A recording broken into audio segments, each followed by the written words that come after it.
Is your Pinterest board full of Korean Cafe desserts? Well, mine is. And this strawberry milk drink is at the top of the list. It's a hot day in Australia today, so I thought I would make it to cool down. So let's get some strawberries. These are local strawberries. I live near Strawberry Farm. I'm going to hull them, get rid of those green bits, chop them up nice and fine because remember we're making a strawberry syrup with them. Then set aside a few chopped strawberries, add like a tablespoon of sugar to them. This is going to help lay out our strawberry milk drink later on. If you aren't into chunky pieces though, leave them out. The 350 grams of chopped strawberries are going into a saucepan on medium-low heat, and we're going to be cooking that down with 4 to 5 tablespoons of sugar.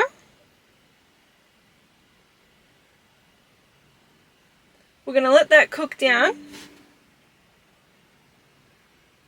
until the strawberries have released all their juices.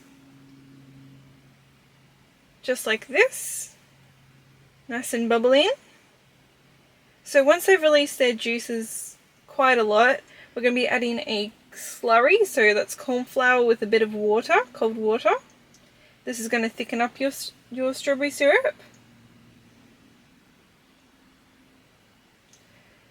Let that come to a boil because cornstarch isn't fully cooked until it's boiled.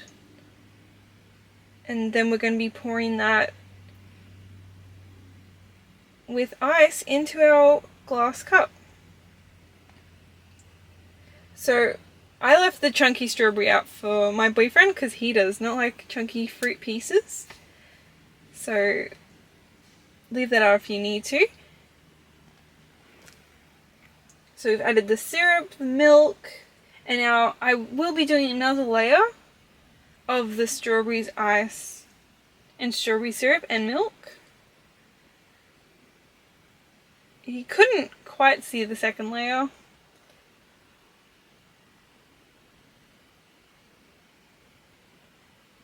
And there you have strawberry milk drink for a nice summer day. If you enjoyed watching me make this recipe, please subscribe to my channel.